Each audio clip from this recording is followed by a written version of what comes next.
Friends, it is going crazy out there what's happening in the Middle East. We have so much information coming in, and it's tough to sort through it all. I'm going to be walking you through potentially looking at the connection between the United States and these attacks on Iran. It looks like the United States was involved to some degree. We'll talk about the links there, and the United States clearly knew what was happening before it happened. We'll talk about that. We'll talk about timeline. We'll talk about pizza. We'll talk about how it seems that the Pentagon knew what was happening before it happened. We'll see orders from pizza shops around the Pentagon. We're going to talk about what happened, what exactly happened, and some of the big surprising things that we've seen go down in just the last 24 hours. When it comes to the attacks on Iran, one of the things that's really surprising is the lack of counterattack from Iran, and the fact is that the Iranian air defense systems seem to have been almost non-existent over the past 24 hours. We'll talk about kind of why that happened, what's going on with that, and we'll talk more specifics about the attack that have started leaking out, some of the targets that have been hit, some of the people that have been hit. We got so much to cover. Let's just get straight into it. Welcome to the Poplar Report. I'm Steve Poplar. I'm an accountant by trade, and these are the things the mainstream media is just not covering, at least in this depth. All right. First things first, let's talk about this high-level thing. Israeli senior officials seem to be indicating, or at least one or two of them actually stated it, that these attacks will probably continue for 14 days. They have operations and airstrikes planned for 14 days. So we're still on day one. There are ongoing attacks happening right now. We've had reports just in the last hour or two of more attacks that seem to be underway. It seems like these planes are just going back and forth. They're reloading and coming back again and hitting again. Second thing is retaliation. So far, we haven't seen a substantive, large-scale retaliation from Iran. This is making people think that either Iran is incapable of doing this, or that their leadership has been so devastated that they're still trying to figure out who can order this. We'll get into why it seems like their forces may be devastated badly enough that they cannot launch a comprehensive return strike on Israel. Across the world, Israeli embassies have been closed. Embassies as well as consulates in other countries are shut down. This is to prevent foreign attacks on Jewish people and Israelis. Israelis as well as Jewish people around the world have been advised not to display any symbols that would identify them as Jewish or Israeli. That might be something for you to remember too. If you are, even if you're not Israeli or Jewish, if you have displays of the that show that you are in support of Israel, now might not be the best time for you to have that out. So I'm not saying don't support Israel, but Israel itself is saying supporters might want to lay low just for a little bit, because this is probably going to provoke pretty strong emotions, and opponents of Israel have a tendency to be very violent too. All right, so President Trump out there saying that that the White House was not advised or was not given notice of this attack. The White House very much was aware of it the whole time. So the negotiations between the United States and Iran were done while the United States was aware of these preparations for this large-scale attack on Iran. And we'll get into the timeline, how that really shows that that's really what happened. But kind of getting into why the air defense systems and the retaliation from Iran has been so low, we now have confirmation that MSAD agents and commando teams were infiltrated into Iran several weeks ago. They were installing precision-guided munitions near surface-to-air missile batteries, and they constructed explosive drones near cruise and ballistic missile launch sites, all of which were utilized at the start of last night's air campaign against Iran. These covert attacks are believed to have crippled key defensive systems across Iran, while preventing them from launching an immediate retaliatory strike against Israel. So basically, they found all these missile positions, and Mossad agents and special operations guys moved in, positioned drones to autonomously lift off and hit those targets, whether they're camouflaged and just timed or radio-controlled, satellite-controlled, whatever.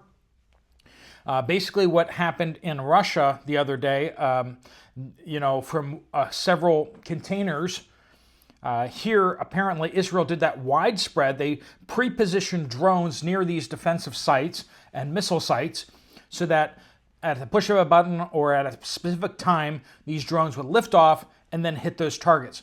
Mossad agents may not have been anywhere near these drones or missiles when this operation commenced. They may have been hundreds of miles, thousands of miles away, which just really shows you how much warfare has changed.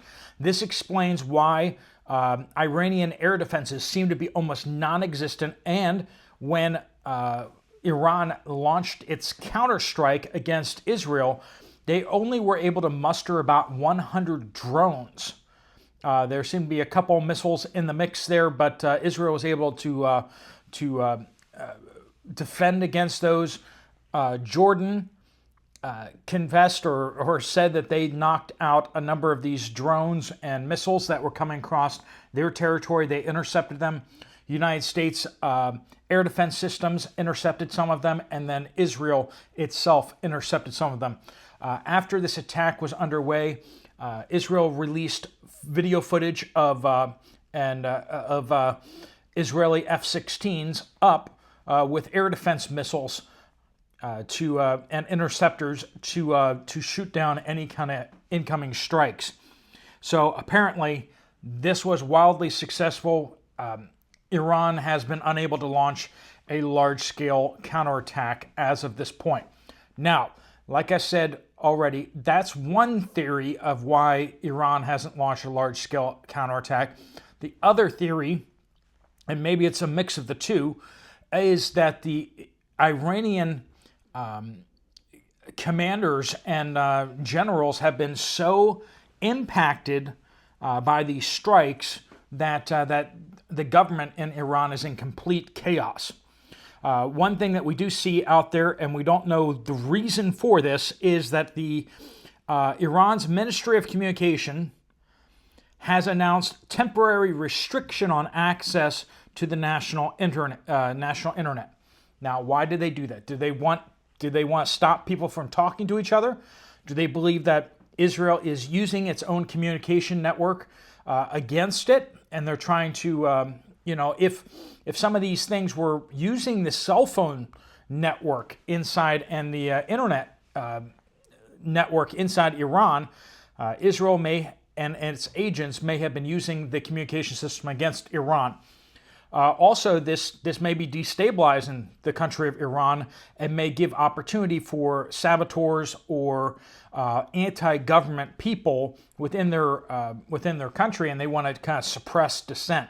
That's possible. Or there could be a large-scale hacking attack that is targeting their systems, and they're taking these communication systems offline in order to protect Iran from Israeli hacking attacks. We don't know the answer to that, or it could just be that the internet and infrastructure has been hit so hard that it's causing failures, and then they're pretending that they're not failures. They're just, we're taking down those systems, and in fact, Israeli munitions are taking down those systems. How do we know that Mossad agents were actually in Iran and did these things? Mossad actually released video footage of its operations this morning on the ground in Iran, which involved targeting of surface-to-air missile launchers and ballistic missile launchers. So This is kind of how we know that. You guys sometimes ask me for my sources. I try to give them to you. That's kind of why we know that is the case. Israeli Defense Force confirmed the elimination of Brigadier General Amir Ali Hajizadeh, who was the commander of the Islamic Revolutionary Guard Corps' aerospace forces. That includes Air Force as well as missile forces.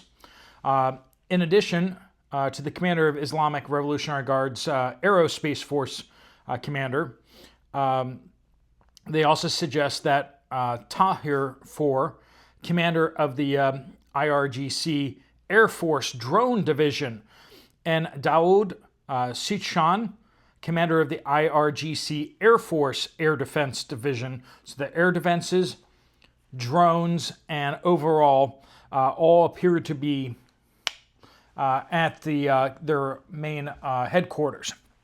So we're getting reports out there of how that happened in the first place, and Israel is telling us basically they manipulated Iran. They provided information, or they did things in a certain way that they knew that it would trigger a high-level meeting of Iranian Islamic Revolutionary Guard leaders, and they knew where that was going to be. So they did this. It triggered the meeting. They all met, and then they had a way of keeping the leaders at the meeting. It was apparently in a bunker. So it was not a soft target necessarily, but the Israelis were ready for that, and they hit it with heavy ordnance, and they were able to take out all of these key leaders at once, and this was part of their plan, and it was a high-level plan. So, is the United States involved currently? The United States was aware of the situation, but apparently did not actually provide any resources, did not directly participate in the strikes, and Iran does seem to be not holding the United States fully responsible for this and has not tried attacking any American targets that we are aware of as of this point. They did pull out of all the nuclear deal talks. So they're like, we're done with that. We're not going to negotiate anymore. This is a statement from President Trump. He said, this is put up on Truth Social. I gave Iran a chance after chance to make a deal. I told them in the strongest words, just do it. But no matter how hard they tried, no matter how close they got, they just couldn't get it done. I told them it would be much worse than anything they know, anticipated, or were told. That the United States makes the best and most lethal military equipment anywhere in the world, by far, and that Israel has a lot of it, with much more to come. And they know how to use it. Certain Iranian hardliners spoke bravely, but they didn't know what was about to happen. They are all dead now, and it will only get worse. There has already been great death and destruction, but there is still time to make the slaughter with the next already planned attacks being even more brutal come to an end. Iran must make a deal before there is nothing left and save what was once known as the Iranian Empire. No more death, no more destruction. Just do it before it's too late. God bless you all. That is President Trump's notice out there, and in other ways saying that the United States was aware fully of what was being planned and what was happening. Now remember, like I said, that the MSAD agents inside Iran had shipped in those munitions, smuggled them in, and had pre-positioned them. This was weeks in advance. This whole operation was planned months in advance. This is not some kind of surprise. We're also getting reports out there that a senior high-level Israeli aide is saying basically that the public spat between President Trump and Benjamin Netanyahu, the Prime Minister of Israel, was actually a fabrication, was a piece of deception in order to lull Iran into a place where they believed that there was no incoming attacks in the near future. That was apparently done in order to deceive Iran. So the timeline shows that this was well planned out before. And also, we know that the United States was aware of this before the attack happened, because a Twitter account out there actually tracking pizza traffic at the pizza establishments directly around the Pentagon. This is one way in which open source intelligence shows that something is about to happen. If the Pentagon suddenly starts ordering lots and lots of pizza, usually that's because they're hunkering down and getting ready. They need everyone to stay in the building.